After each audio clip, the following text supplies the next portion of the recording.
Thing to worry about. But here is the one thing. Tonight, it's a question. This one has been bothering me for a while. Why? Why is no one in the media, why is no one in the government, why is no one in this country speaking out and saying, hey, wait a minute, what's going on here? When gigantic countries like China, Russia, France, all of them are speaking out, including the UN now, and they are publicly attacking the U.S. dollar and support dropping it as the world's currency. That's a big deal. I think the answer to why maybe is because people just don't seem to understand the consequences of what that would mean for America. Fortunately, I've been reading up on this for the last couple of years, and geez, let me try to explain it in plain English. We had World War II, and we were the victors, so we told everybody, hey, you know what we should do? We should have the gold standard, because you guys don't want to keep all that gold. It's all heavy and stuff. We'll just keep all the gold here at Fort Knox. So we put up a bunch of gold, and we promised the rest of the world that we will never, ever, ever violate the gold standard. They could just keep our dollars in their banks. Done, right? Not a problem.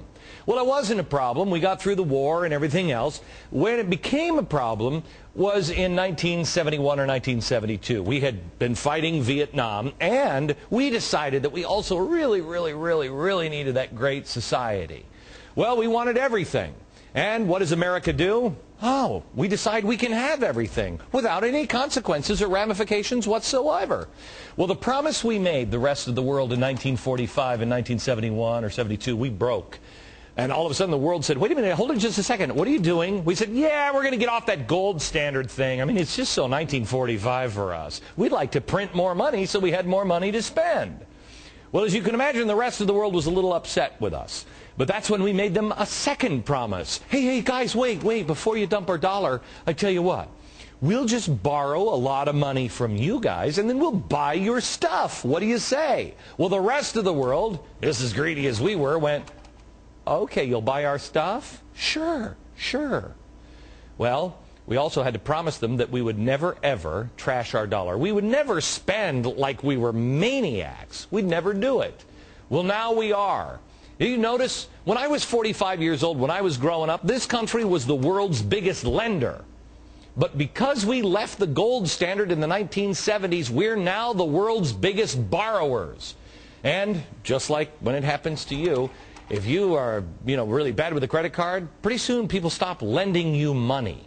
If we can't afford something, we have borrowed the money from people to be able to buy it anyway, because we want it really bad. I mean, don't we deserve it? We work so hard. Well, now people don't want to lend to us anymore. So what do? We just go into our basement and print up some more money. Now, let me remind you, if you did that, it'd kind of be a problem. If the bank said, you know what, no loan for you, they'd throw you in jail for counterfeiting if you went down in the basement and you just spun off some more money and then went and bought that car. Why can't you do that? Because there's nothing backing your money up. Well, I got news for you. The rest of the world is finally catching on. Our country is going to pay a penalty as well because there's nothing backing our money up. After monetizing $2 trillion of debt in the last 2 weeks alone, our lenders are saying, I think maybe enough here is enough. They want out. China was calling for it. Not just China, but the central bank of China was calling for an end to the dollar. Well, as Rupert Murdoch, the CEO of our parent company, recently said in a memo, and I quote, "We are in the midst of a phase of history in which nations will be redefined and their futures fundamentally altered." You can call me a suck-up because he's the big boss, man, but you know what? He's right. I couldn't agree with him more. Our future is being altered right now. It's happening right in front of our eyes. This is the period that people will write history about, and yet nobody seems to care. Nobody seems to even notice the big events. Again, I ask you the same question I started with.